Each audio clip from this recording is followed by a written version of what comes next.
जय हिंद, नमस्कार। मैं मोहन पाठक और आपको बता दें कि देश के प्रधानमंत्री की सीरीज में आज हम जानने वाले हैं देश के 12वें प्रधानमंत्री के बारे में।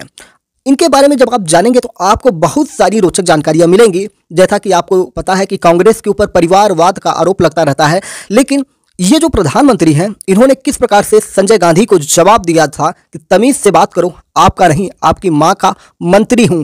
तो ये कहीं ना कहीं आपको दिखाई पड़ेगा कि परिवारवाद जब भी होता है किसी भी राजनीतिक दल में हो या कोई कॉरपोरेट हो या कोई कंपनी हो, अगर वहाँ पे परिवार के सदस्य होते हैं तो अगर वो भले ही किसी पद पर ना हो लेकिन वो अपना दबदबा कायम रखने के लिए, अपनी बादशाहत दिखाने के लिए कहीं ना कहीं प्रत्यक्ष या अप्रत्यक्ष रूप से संस्थानों को प्रभावित करते रहे, संस्थानों को, संचालकों को प्रभावित करते रहे हैं और भविष्य में करते रहेंगे। ये क्योंकि एक मानवीय विकृति होती है, मानव की एक तरह से नीड होती है। वो चाहता है कि लोग उसे कहीं ना कहीं हाइलाइट्स में देखते रहें। तो उसी को हम देखेंगे, सबको डिटेल में बताएंगे और आपको बताएंगे। कल हमने बताया था कि एचडी देवगौड़ा के बारे में बताया था, जो देश के 11वें प्रधानमंत्री थे, लेकिन उसके बाद कौन प्रधानमंत्री बनता है उनके बारे में हम जानेंगे। आप देख रहे हैं MPS Hindi news explainer YouTube channel पर नए हैं तो चैनल को सब्सक्राइब करके डेली करंट अफेयर्स और न्यूज एनालिसिस के लिए हमारे साथ जुड़ जाइए। साथ ही साथ देश के प्रधानमंत्री यानी कि प्राइम मिनिस्टर ऑफ इंडिया की सीरीज में आज हम 12वें प्रधानमंत्री के बारे में चर्चा करेंगे और इसकी प्लेलिस्ट बनी हुई है। तो आप जब भी इस सीरीज को देखिए तो पहले वीडियो से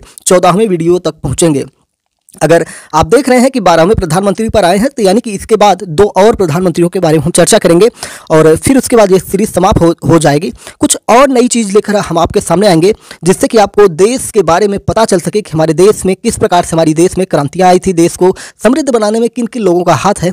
कुछ नई चीज़ें आपको जरूर लेते आएंगे एमपीएस हिंदी पर। इसीलिए मैं कहता हूं कि एमपीएस हिंदी को सब्सक्राइब करके रख लीजिए, भविष्य में आपके बड़े काम आने वाली है। चाहे आप स्टूडेंट हो, चाहे आप देश के आम नागरिक हो या देश के जो वो व्यक्ति हैं जो देश से बाहर प्रवासी के रूप में रहते हों या देश की नागरिकता भले ही उनकी छूट चुकी हो, किसी देश में अन्य नागरिक के तौर पर रहते हो, जैसे अमेरिका हुआ, इंग्लैंड हुआ, फ्रांस हुआ, जर्मनी हुआ, तो उन लोगों को भी एमपीएस हिंदी के माध्यम से ये पता चल सकेगा कि हमारे देश की धरोहरें क्या है, हमारे देश के लोगों के विचार क्या है। भले ही राजनीतिक गतिरोध लोगों में बने रहे, इसलिए आपको ये जानना जरूरी है कि हमारा देश कैसे चलता है और कैसे पूर्व में चलता आ रहा था। जब हम ऐतिहासिक परिप्रेक्ष्य में जाएंगे, जब इतिहास आपको पढ़ाना शुरू करेंगे, तब आपको पता चलेगा कि हमारा देश ऐसे ही नहीं आज यहाँ पहुँचा है। तो चलिए आज जानते हैं कि हमारे देश के 12वें प्रधानमंत्री कौन थे। 1997 की बात है, कांग्रेस ने एचडी देवगौड़ा सरकार से समर्थन वापस लेने की धमकियां शुरू कर दी। आपको बता दें कि एचडी देवगौड़ा ने लगातार, आपने देखा होगा कि लालू प्रसाद यादव पर कार्रवाइयां करवाई थी चारा घोटाले में, और भी बहुत सारे ऐसे कार्य थे जिनसे कांग्रेस के लोग दुखी थे और भी पार्टियां इनसे दुखी हो रही थी, क्योंकि कहीं ना कहीं एचडी देवगौड़ा, इनको पता था कि इनका कार्यकाल बहुत सीमित है, लेकिन राष्ट्र सेवा इन्होंने करनी थी और इसलिए लगातार ये अपने काम में लगे हुए थे। जब कांग्रेस ने ये धमकियां देनी शुरू की कि हम आपसे समर्थन वापस लेंगे, तब क्षेत्रीय पार्टियों का गठबंधन संयुक्त मोर्चा धर्म संकट में पड़ गया। साल भर के भीतर दूसरी बार प्रधानमंत्री के नाम की जद्दोजहद शुरू हुई थी। तमाम रायशुमारी के बाद इंद्र कुमार गुजराल के नाम पर सहमति बनी। इस फैसले से बेखबर गुजराल घर पर थे। गठबंधन के नेता उनके घर पहुंचे, पता चला कि साहब सो रहे हैं। घर वालों की इजाजत से उनके कमरे में कुछ बड़े नेता गए। गुजराल को नींद से जगाकर कहा, उठिए, आपको भारत का प्रधानमंत्री बनाया है। आप सोचिए कि कोई सोया हो और उसे कोई उठाकर कहे कि आपको देश का प्रधानमंत्री बनाया जा रहा है, तो उसको लगेगा जागते हुए भी कि वो कोई सपना देख रहा है। 13 दिन वाजपेयी जी की सरकार चली थी, 10 महीने देवगौड़ा जी की सरकार चली थी। अब अगला प्रधानमंत्री कौन बनेगा? तो 1996 में केंद्र में गठबंधन सरकार का दौर चल रहा था।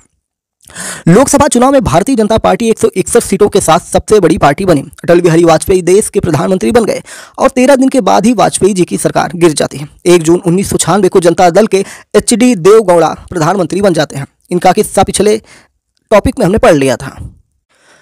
देवगौड़ा को कांग्रेस का समर्थन मिला था, लेकिन प्रधानमंत्री बनने के 10 महीने के बाद ही कांग्रेस ने समर्थन वापस ले लिया और सरकार गिर गई। इसके बाद प्रधानमंत्री के लिए कई नामों पर चर्चा शुरू हो गई। दावेदार तो कई थे, सीताराम केसरी, मुलायम सिंह यादव, जीके मूपनार, लालू प्रसाद यादव और भी कई नाम थे, लेकिन किसी एक नाम पर सहमति नहीं बन पाई। आपको हमने पिछले सीरीज में बताया हुआ था कि जिसमें लालू प्रसाद यादव और मुलायम सिंह यादव ये एक दूसरे को प्रधानमंत्री बनना नहीं देखना चाहते थे। चाहते तो ये दोनों कोई ना कोई एक प्रधानमंत्री बन गया होता, लेकिन ये दोनों आपस में ही टकरा कर बैठे थे कि मैं बनूंगा, और दोनों में से कोई नहीं बना। दरअसल गुजराल की हर किसी से बनती थी, हर पार्टी में उनकी यारी दोस्ती थी। ज्यादातर लोगों को ऐसा लग रहा था कि यही एक ऐसा नाम है जिस पर कोई भी पार्टी एक बार विचार जरूर करेगी। हालांकि मुलायम इस नाम के खिलाफ थे, उन्हें ज्योति बसु ने समझाया तो वो राजी हुए। उधर सीताराम केसरी भी गुजराल को अपना दोस्त मानते थे, इसलिए वो उस वक्त चुप हो गए। इस तरह 21 अप्रैल 1997 को गुजराल ने प्रधानमंत्री पद की शपथ ली। वो इस पद पर 19 मार्च 1998 तक रहे, यानी कि इनका भी कार्यकाल लगभग 1 वर्ष ही चला। आइए आई के गुजराल ने भारतीय विदेश नीति को कैसे महत्वपूर्ण सिद्धांत दिए उसकी बात हम करते हैं। आई के गुजराल ने भारतीय विदेश नीति को जो महत्वपूर्ण सिद्धांत दिए थे, इसे गुजराल डॉक्ट्रिन नाम दिया गया। विदेश मंत्री रहते हुए 1996 में भारत को व्यापक परमाणु परीक्षण निषेध संधि यानी CTBT पर साइन नहीं करने दिया। यही वजह है कि आज भारत खुद को परमाणु शक्ति घोषित करने में कामयाब हो गया, यानी कि इनकी भी एक दृढ़ शक्ति रही थी। गुजराल का एक सिद्धांत यह कहता है कि यदि किसी देश को अंतर्राष्ट्रीय स्तर पर अपना दबदबा बनाना है तो उसे अपने पड़ोसी देशों के साथ सामान्य रिश्ते बनाने होंगे। वरिष्ठ पत्रकार रशीद किदवई के मुताबिक पहले विदेश मंत्री फिर प्रधानमंत्री के तौर पर गुजराल चाहते थे कि भारत अपने पड़ोसी देशों जैसे मालदीव, बांग्लादेश, नेपाल, श्रीलंका और भूटान के साथ भरोसा डेवलप करे, यानी कि उनके साथ संबंध इनके मधुर बने। लेकिन आपको पता ही ना कि जैसे आज की वर्तमान परिस्थिति पर हम नज़र थोड़ा सा आपका ले जाएं तो आप देख रहे हैं कि भारत और पाकिस्तान के रिश्ते बहुत ही ज़्यादा खराब हैं। यहाँ की व्यापारिक व्यवस्थाएं बंद हो चुकी हैं, ट्रेन बंद हो चुकी है, बस बंद हो चुकी हैं। बात करें मालदीव की तो मालदीव एक ऐसा देश है, आजकल वहाँ पर भारत विरोधी सरकार बन चुकी है मुइज़्ज़ी की, और ये कहीं ना कहीं चाइना से प्रभावित है। अभी पिछले एपिसोड में हमने आपको बताया था कि किस प्रकार से चाइना वहाँ भारत का पत्ता काट कर मदद करते हुए आगे बढ़ रहा है। तो वर्तमान समय में भी आप देख रहे हैं कि पड़ोसी देशों से कहीं ना कहीं रिश्ते खराब है। बांग्लादेश के बारे में भी बहुत सारी खबरें निकल रही हैं कि एंटी इंडिया कैंपेन वहाँ पे चालू हो चुका है। तो ये कहीं ना कहीं उस समय भी ऐसी चीज़ें रही होंगी, क्योंकि हर कोई ये चाहता है कि आत्मनिर्भर भरे, और हर जगह पॉलिटिकल पार्टियां ऐसी होती हैं जो कोई ना कोई मुद्दा लेकर चलती हैं। जैसे भारत में ही बात करें तो कांग्रेस का अपना अलग मुद्दा होता है, भाजपा का अपना अलग मुद्दा होता है। उस समय की स्थिति परिस्थिति के अनुसार ये गुजराल साहब ये चाहते थे कि हमारे जो जितने भी पड़ोसी देश हैं, मालदीव, बांग्लादेश, नेपाल, श्रीलंका और भूटान, सभी के साथ अच्छे व्यवहार बन जाए। उनके साथ जो भी विवाद है उन्हें बातचीत से सुलझा लिया जाए। अगर पड़ोसी देश की मदद की है तो तुरंत उससे कुछ लेने की उम्मीद न करें। इस विचारधारा से जुड़ा एक किस्सा पत्रकार सैकत दत्ता भी बताते हैं। गुजराल नए नए प्रधानमंत्री बने थे। उन्होंने रिसर्च एंड एनालिसिस विंग यानी रॉ के चुनिंदा वरिष्ठ अधिकारियों को अपने ऑफिस में बुलाया। रॉ क्या है, इसके बारे में थोड़ा सा आपको मैं डिटेल में बता दूं कि raw research and analysis wing जो है हमारे देश की एक ऐसी व्यवस्था है, आप पता भी नहीं पाएंगे कि रॉ का एजेंट कौन है। ये पूरे दुनिया में फैले हुए हैं और यही वो एजेंट होते हैं जिनको आप पहचान भी नहीं पा सकते हैं। आपको पता भी नहीं चलेगा कि आपके पिता या आपका बेटा या आपकी बेटी या आपकी माँ इस विंग में शामिल है।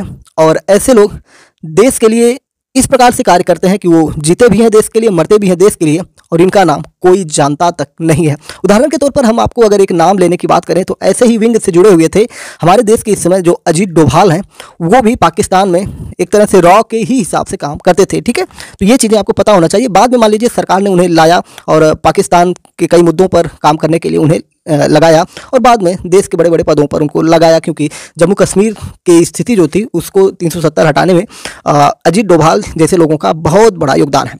तो इसी तरह से जो रॉ है, रिसर्च एंड एनालिसिस विंग यानी रा, इसी के एक चुनिंदा वरिष्ठ अधिकारियों को अपने ऑफिस में बुलाते हैं। उन्हें निर्देश दिया कि पाकिस्तान में अपनी गतिविधियां बंद कर दें। ये बड़ा फैसला था, क्योंकि पाकिस्तान हमारा पड़ोसी देश ऐसा था जिससे हमारे संबंध देश की आज़ादी के बाद से ही खराब थे, क्योंकि पाकिस्तान हमारा ही एक तरह से अंग है, और जिससे वर्तमान सरकार हर हाल में लेने की कोशिश करना चाहती है कि जब भी मौका मिले पाकिस्तान के लोग अगर भारत में आना चाहें तो उनको लाया जाए। CAA जैसी चीज़ें इसीलिए लाई गई हैं कि भविष्य में इसका लाभ उठाया जा सके। पाकिस्तान में काम करने को लेकर रा के पास कोई स्पष्ट आदेश नहीं है। माना जाता है कि इसके बाद से ही जो चीज़ें चल रही थी उन पर गतियां थी रॉ की, पाकिस्तान में रुक गया था। पाकिस्तान के प्रति गुजराल के नर्म व्यवहार पर कई बार लोगों ने सवाल भी उठाए। एक बार गुजराल द टेलीग्राफ अखबार को इंटरव्यू दे रहे थे। पत्रकार के KP नायर ने उनसे कहा, भारतीय कूटनीति के बारे में एक धारणा यह भी है कि पाकिस्तान को लेकर नर्म रुख अपनाया जा रहा है। आप रुख नर्म रखकर पाकिस्तान के साथ काम नहीं कर सकते। इतना सुनते ही गुजराल भड़क गए। गुस्से में उन्होंने कहा, क्या आपको लगता है कि मैं पाकिस्तान को कुछ दे दूंगा? मैं भी उतना ही राष्ट्रभक्त हूं जितना कोई दूसरा हो सकता है। देखिए, मेरा जो विचार है, अगर मैं अपनी कुछ बातें कहूं, भले ही उन्होंने रॉ को इस प्रकार के आदेश दिए होंगे पब्लिकली कि पाकिस्तान के लोग ये सोचें, या पाकिस्तान की जो मशीनरी है, सरकार है, आर्मी है, वो सोचे कि भारत उनकी अब जासूसी नहीं कर रहा है। लेकिन मुझे ऐसा नहीं लगता कि कोई भी बड़ा नेता इस प्रकार से किया होगा। भले उन्होंने पब्लिकली बोल दिया होगा कि भाई ऐसा मत करो, लेकिन इंटरनली कहीं ना कहीं वो कर रहे होंगे। और इसका कहीं ना कहीं आपको उदाहरण ये मिलेगा कि उन्होंने जब अपने बयान में कहा कि मैं भी उतना ही राष्ट्रभक्त हूं जितना कोई दूसरा हो सकता है। तो ये बड़ी चीज़ें होती हैं, इनको थोड़ा समझना पड़ता है। ठीक है। पूर्व राष्ट्रपति प्रणब मुखर्जी ने अपनी किताब द कोलिजन ईयर्स 1996 से 2012 में लिखा, यानी कि किताब का नाम है द कोलिजन ईयर्स 1996 से 1912। ये उस बीच की घटनाक्रम इसमें है। इसमें प्रणब मुखर्जी जी ने लिखा है कि सीताराम केसरी उस समय प्रधानमंत्री बनने का ख्वाब बुनने लगे थे और स्थिर और अल्पमत सरकारों के दौर में उन्हें लगता था कि शायद वो अपनी राजनीतिक महत्वाकांक्षा पूरी कर सकते हैं। सीताराम केसरी एक बहाने के इंतजार में थे, तभी राजीव गांधी की हत्या से जुड़ी जैन कमीशन की अंतरिम रिपोर्ट सामने आ गई। प्रणब मुखर्जी लिखते हैं, जैन आयोग की अंतरिम रिपोर्ट में इस बात का जिक्र था कि डीएमके और इसके नेता लिट्टे प्रमुख प्रभाकरण को बढ़ावा दे रहे थे। हालांकि राजीव गांधी की हत्या में डीएमके के किसी नेता या पार्टी का नाम सीधे तौर पर नहीं जुड़ा था। उस वक्त गुजराल की संयुक्त मोर्चा की सरकार में डीएमके भी शामिल थे, जबकि कांग्रेस बाहर से समर्थन दे रही थी। ऐसे में गुजराल ने वरिष्ठ नेताओं से चर्चा के लिए एक डिनर आयोजित किया। प्रणब मुखर्जी लिखते हैं, जब गुजराल ने कहा कि ऐसे वक्त में अगर डीएमके पर कार्रवाई की गई तो इसका गलत संदेश जाएगा। वो नहीं चाहते थे कि सरकार की विश्वसनीयता पर आ जाए। दूसरी तरफ कांग्रेस कार्य समिति की बैठक बुलाई गई। अधिकतर सदस्य नहीं चाहते थे कि गुजराल सरकार से समर्थन वापस लिया जाए। प्रणब लिखते हैं कि उस समय सीताराम केसरी कांग्रेस में मजबूत स्थिति में थे। केसरी ने अपने प्रभाव का इस्तेमाल करते हुए समर्थन वापसी का प्रस्ताव पारित करा लिया। इस तरह 28 नवंबर 1997 को इंद्र कुमार गुजराल की सरकार गिर जाती है। इंद्र कुमार गुजरात के बारे में थोड़ी सी अगर हम आपको जानकारी देना चाहें तो हम उनको बताएंगे 1919 से 2012 में क्या क्या उनके साथ बड़े घटनाक्रम थे या क्या उनके कार्यकाल थे। घटनाक्रम पर जब नजर दौड़ाएंगे तो 4 दिसंबर 1919 को इनका जन्म झेलम पाकिस्तान में हुआ था, यानी कि वर्तमान का पाकिस्तान। और 1919 में तब तो वो भारत का ही था, क्योंकि पाकिस्तान हमसे 1947 में अलग हुआ। 1931 में इन्होंने पहली बार स्वतंत्रता संग्राम में भाग लिया। 1942 में भारत छोड़ो आंदोलन में जेल भी गए थे। 1945 में शीला गुजराल नाम की एक लड़की से, युवती से इनकी शादी हो जाती है। 1964 में इंडियन नेशनल कांग्रेस को इन्होंने ज्वाइन कर लिया। 1975 में इनके घटनाक्रम की अगर हम बात करें मंत्री के तौर पर तो 8 नवंबर 1973 से 20 जून 1975 तक सूचना एवं दूर संचार मंत्री रहे, जो कि महत्वपूर्ण पद होता है। 1976 में सोवियत संघ का राजदूत इन्हें बनाया गया था। 1980 में कांग्रेस छोड़कर इन्होंने जनता दल में शामिल होने का फैसला किया। 1989 जलंधर से लोकसभा चुनाव लड़कर जीत भी हासिल कर ली। फिर 1991 में इन्होंने बिहार की राजधानी पटना से लोकसभा का चुनाव लड़ा। 1992 में लालू प्रसाद के सहयोग से राज्यसभा के सदस्य बन जाते हैं। फिर देवगौड़ा सरकार 1996 में ये विदेश मंत्री भी बन जाते हैं। 21 अप्रैल 1997 को इन्होंने देश के 12वें प्रधानमंत्री के तौर पर शपथ ली। 1998 में 19 मार्च को गुजराल ने पीएम पद से इस्तीफा दे दिया और 2012 30 नवंबर को लंग इन्फेक्शन की वजह से इनका निधन भी हो जाता है। इनके बारे में कुछ किस्से और कहानियां भी प्रचलित हैं। आइए उसमें हम बात करते हैं एक संजय गांधी वाले, जिसमें शुरुआत में ही मैंने बताया कि इन्होंने कहा कि आपकी मां का मंत्री हूं, आपका नहीं। तो किस प्रकार से घटनाक्रम बनती है, इसकी हम प्रामाणिक सोर्स के साथ बात करने लगेंगे। इंदिरा गांधी की सरकार चल रही थी, देश में इमरजेंसी लगाई गई थी। इंदिरा के छोटे बेटे संजय गांधी पर इमरजेंसी के दौरान ज्यादतियां करने के लगातार आरोप लग रहे थे। इस बात की जांच के लिए शाह कमीशन बनाया गया था। इसी कमीशन के बारे में जग्गा कपूर ने एक किताब लिखी, what price perjury facts of the Shah commission. इस किताब में आई.के. गुजराल और संजय गांधी से जुड़ा एक किस्सा है। उस समय गुजराल कांग्रेस की सरकार में सूचना एवं प्रसारण मंत्री थे, जैसा कि हमने पीछे बताया। उन्हें संजय गांधी ने आदेश दिया आकाशवाणी में पढ़ी जाने वाली खबरों को सेंसर किया जाए, प्रसारण से पहले आकाशवाणी के सारे समाचार बुलेटिन मुझे दिखाए जाए। गुजराल ने कहा, भैया सुनो। उनकी बात सुनी और फिर आराम से कहा, सूचना और प्रसारण मंत्री मैं हूं, क्या सही है क्या गलत है मैं देख लूंगा। इस जवाब के बाद दोनों के बीच तगड़ी बहस होने लगी। इंदिरा गांधी वहां पर मौजूद थी, उन्होंने अपने बेटे को चुप कराया। गुजराल वहां से चले गए। इस घटना के कुछ ही दिन बाद गुजराल को प्रधानमंत्री आवास से फोन आता है। फोन पर दूसरी तरफ मौजूद व्यक्ति कहता है, मैडम आपसे मिलना चाहती हैं। गुजराल इंदिरा से मिलने पहुंच गए, क्योंकि आपको पता है ना कि इंदिरा गांधी संजय गांधी के व्यवहारों से इतनी परिचित थी, लेकिन पुत्र मोह में उन्होंने बहुत सारी ऐसी चीज़ों को इग्नोर किया था, जिसका खामियाजा कांग्रेस को लगातार भविष्य में उससे गुजरना पड़ा। और आज कांग्रेस की स्थिति आप देख रहे हैं कि इसी प्रकार की तानाशाही, इग्नोर करना, और मान लीजिए कोई भ्रष्टाचार कर रहा है तो उस पर कार्रवाई ना करना, बहुत सारी ऐसी चीज़ें थी जिसकी वजह से आज कांग्रेस की ये हालत हुई है। और उस समय भी आप घटनाक्रम को सुनिए, तब आपको पता चलेगा। संजय गांधी और गुजराल के बीच बहस के बाद जब फोन आता है तो पत्रकार वीर संघवी को दिए इंटरव्यू में गुजराल ने बताया था कि मुझे प्राइम मिनिस्टर हाउस से फोन आया कि मैं प्रधानमंत्री से मिलने आऊं। मैं 10:30 बजे या 11 बजे के करीब प्रधानमंत्री के आवास पर पहुंचता। तब तक प्रधानमंत्री अपने दफ्तर के लिए निकल चुके थे।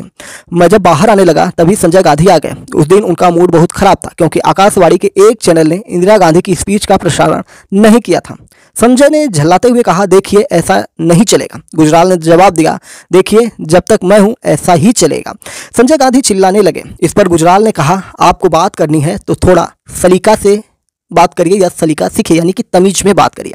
आपको यह तक नहीं पता कि बड़ों से कैसे बात की जाती है। मतलब बात बहुत बढ़ चुकी थी। मेरी आपके प्रति कोई जवाबदेही नहीं है। मैं आपकी मां का मंत्री हूं, आपका नहीं हूं। इसके बाद ही गुजराल के हाथों से सूचना और प्रसारण मंत्री का पद छीन लिया गया। आप समझ सकते हैं कि संजय गांधी किसी पद पर नहीं थे, लेकिन इंदिरा गांधी, इसीलिए बहुत सारे आरोप लगते हैं कि भले ही इंदिरा गांधी प्रधानमंत्री रही हों, लेकिन उनके बेटे संजय गांधी प्रधानमंत्री को संचालित करते रहे हैं। और आप देख सकते हैं कि किस प्रकार से गुजराल साहब को अपनी कुर्सी छोड़नी पड़ जाती है। इंदिरा के बारे में और भी, गुजराल साहब के बारे में और भी घटनाएं हैं, इसको आपको मैं बताना चाहूँगा। 1976 की बात है। उस समय आई के गुजराल मॉस्को में भारत के एम्बेसडर यानी राजनयिक थे। सोवियत संघ के दौर पर प्रधानमंत्री इंदिरा गांधी पहुंची। उनके स्वागत में एक कार्यक्रम आयोजित किया। इंदिरा के साथ गुजराल भी वहां मौजूद थे। उनके हाथ में हमेशा HMT की घड़ी होती थी। उस समय HMT की घड़ी अमीर और रुतबे वाले लोग ही पहनते थे। सोवियत संघ प्रमुख ब्रेजनेव को गुजराल की घड़ी बहुत पसंद आई। उन्होंने उनसे उस घड़ी से जुड़े ढेरों सवाल कार्यक्रम में बैठे बैठे दुभाषिए के माध्यम से पूछ डाले। इंदिरा दुभाषिए की बातें सुन रही थी। उन्होंने गुजराल से हिंदी में कहा, अपनी घड़ी उतार कर इन्हें दे दो ना। गुजराल ने ऐसा नहीं किया। इंदिरा दोबारा बोली, देते क्यों नहीं, दे दो घड़ी। उन्होंने इंदिरा और दुभाषिए के माध्यम से ब्रेजनेव से कहा, कूटनीतिक शिष्टाचार से मैं इस समय बंधा हुआ हूँ, चाहकर भी अपनी घड़ी खोलकर आपको गिफ्ट नहीं कर सकता। इतना वादा जरूर करता हूं कि ऐसी एक घड़ी आपको भिजवा दूंगा। बाद में उन्होंने अपना वादा पूरा भी किया और ब्रेजनेव को उस तरह की कई घड़ियां भिजवाई। इस किस्से का जिक्र गुजराल ने वर्षों बाद पत्रकार वीर संघवी को दिए एक इंटरव्यू में किया था। संघवी ने अपनी किताब मैडेंट विल ऑफ द पीपल में गुजराल के हवाले से पूरा किस्सा बयां किया। बाद में आपको एक और मैं कहानी बता रहा हूँ जिसमें सद्दाम हुसैन से जुड़ा मामला है। क्या है जानिए जरूर। गुजराल की आत्मकथा मैटर्स ऑफ डिस्क्रेशन में लिखा है, मैं उन दिनों विदेश मंत्री हुआ करता था। इराक और कुवैत के बीच रिश्ते अच्छे नहीं थे। मैं सद्दाम हुसैन से मिला। जब सद्दाम हुसैन से मिला तो वो खाकी वर्दी में थे। उनकी कमर पर पिस्टल लटक रही थी। मुझे देखते ही उन्होंने मुझे गले लगा लिया। फोटोग्राफर्स वहां मौजूद थे। हम दोनों के मुलाकात की तस्वीर देश दुनिया के अखबारों में छप गई। इससे हमारी स्थिति खराब हो गई। इससे दुनिया भर में यह संदेश गया कि जिस सद्दाम हुसैन की पूरी दुनिया में निंदा हो रही थी, उसको भारत के विदेश मंत्री गले लगा रहे हैं। कहीं ना कहीं पाकिस्तान के सद्दाम हुसैन की ये एक तरह से साजिश थी और वो प्री प्लान्ड तरीके से गले लग जाते हैं। उनको पता था कि तस्वीरें छपेंगी तो पाकिस्तान की छवि में सुधार हो जाएगा। खाड़ी देश के संयुक्त सचिव और राजदूत रहे केपी फेबियन ने फॉरेन अफेयर्स जनरल को दिए इंटरव्यू में यह कहकर गुजराल का बचाव किया कि अगर किसी देश का राष्ट्राध्यक्ष आपको गले लगाना चाहे तो आप डक तो नहीं कर सकते, यानी आप इससे मना नहीं कर सकते हैं। खैर, इस मुलाकात का इतना फायदा जरूर हुआ कि गुजराल ने कुवैत में फंसे 1,70,000 भारतीयों को विमान से सुरक्षित देश वापस लाने में सफलता पाई। अपनी तरह का यह दुनिया का सबसे बड़ा ऑपरेशन उस समय का माना जाता है। एक बार में इतने सारे लोगों को एक जगह से दूसरी जगह लाने का यह विश्व record Guinness book of world record में भी दर्ज किया गया। और ये कहानी, इस पर शायद मुझे याद है कि एक फिल्म भी बनी है। उसमें आप इस फिल्म को जाकर जरूर देखिएगा। बहुत ही गजब की फिल्म है। ठीक है, नाम मैं नहीं बताना चाहूँगा, ना ही मुझे इस समय याद आ रहा है। ठीक है, तो इसे आप जरूर देखिएगा, ढूंढिएगा कि जो कहानी है कि गुजराल ने कुवैत में फंसे 1,70,000 भारतीयों को कैसे भारत लाया था। इसमें एक व्यापारी का भी जिक्र आता है, जो बिजनेसमैन कहेंगे, जो कुवैत में ही रहते थे। उन्होंने अपनी सारी संपत्तियां बेचकर वहां से बहुत सारे लोगों को भारत लाने का प्रयास किया था। अगर मैं उस कहानी से जुड़ पा रहा हूं, जिस कहानी को मैं आपको समझाने की कोशिश कर रहा हूं, तो उस कहानी को आप जरूर देखिएगा। ठीक है, जिससे आपको पता चल सके कि देश के बाहर रहने वाले, जो देश से नहीं जुड़े रहते हैं, लेकिन जब उनको लगता है कि राष्ट्र प्रेम की बात आ गई है, जहाँ भारतीयता की बात आ रही है, तो अपनी पूरी पूंजी तक न्यौछावर कर देते हैं देश के लिए। तो ये मूवी आप जरूर ढूंढ के देखिएगा, यूट्यूब पर या कहीं पर भी गूगल में सर्च करिएगा, मिल जाएगी जरूर, कि कुवैत में फंसे 1,70,000 भारतीयों को कैसे विमान से सुरक्षित देश में लाया गया था। ठीक है, तो चलिए फिर मिलते हैं। भारत के 13वें प्रधानमंत्री के बारे में जानेंगे। 13वें प्रधानमंत्री कौन थे? जो हमारे भारत के पूर्व वित्त मंत्री भी रह चुके हैं। मैं भारत के बारे में इतना ही कहूँगा कि भारत की इकॉनमी जब गिर रही थी, जब भारत कहीं ना कहीं अंधेरे में जाने की कगार पर था, उस समय देश के 13वें प्रधानमंत्री जो पूर्व में आर्थिक समीक्षक थे, यानी कि अर्थव्यवस्था से जुड़े थे, उन्होंने देश की इकॉनमी को कैसे बचाया, मनमोहन सिंह जी के बारे में हम कल बात करेंगे। और उसके बाद परसों हम आपसे बात करेंगे प्रधानमंत्री नरेंद्र मोदी के बारे में, जो देश के 14वें प्रधानमंत्री हैं। 13वें प्रधानमंत्री आपके मनमोहन सिंह जी हैं, और मनमोहन सिंह जी 2 बार देश के प्रधानमंत्री लगातार बने थे और इनका कार्यकाल भी पूरा हुआ था। नरेंद्र मोदी भी लगभग 2 बार के प्रधानमंत्री बने और इनका भी कार्यकाल पूरा हो चुका है। नया चुनाव हो रहा है और देश का अगला प्रधानमंत्री कौन बनेगा ये तो चुनाव के बाद ही पता चलने वाला है। लेकिन अगर सर्वे रिपोर्ट्स की हम देखें तो प्रधानमंत्री नरेंद्र मोदी तीसरी बार प्रधानमंत्री की शपथ ले सकते हैं। खैर, हम भी चुनाव परिणाम का इंतजार करेंगे। तो कल मिलिएगा जरूर, जिसमें हम जानेंगे प्रधानमंत्री मनमोहन सिंह जी के बारे में कि उन्हें किस प्रकार से राजीव गांधी ने जोकर शब्द से संबोधित किया था। साथ ही साथ उनके ऊपर विपक्ष ने रिमोट कंट्रोल वाला कहा था कि रिमोट से ये सरकार चलती है। कि जो मनमोहन सिंह जी, आप इनको बहुत सारा चीज़ें इनके बारे में चर्चा करेंगे, पॉजिटिव ही ज़्यादातर चर्चा करने की कोशिश करेंगे, क्योंकि हम सिर्फ चाहते हैं कि हमारे देश को जो सम्मान प्रधानमंत्रियों के द्वारा मिला है तो हम भी अपने माध्यम से सम्मान ही दें। बहुत ज़्यादा निगेटिव चीज़ों पर हम नहीं जाएंगे। ठीक है, उसके लिए बहुत सारे सेशंस हमारे आते रहेंगे। जिस प्रकार से टॉपिक आएंगे, जैसे बोफोर्स घोटाला था, ये सब सीधे कोल घोटाला था, प्रधानमंत्री मनमोहन सिंह जी का कोल घोटाला में भी नाम आया था। तो ये सारी चीज़ें हैं, तो कल डिटेल में जानेंगे भारत के प्रधानमंत्री मनमोहन सिंह के बारे में। चैनल पर नए हैं तो MPS हिंदी को सब्सक्राइब करके daily current affairs, news analysis के लिए हमारे साथ जुड़ जाइए। साथ ही साथ NCERT की सीरीज भी चल रही है, उससे भी लाभान्वित होइए। जय हिंद, नमस्कार, भारत माता की जय।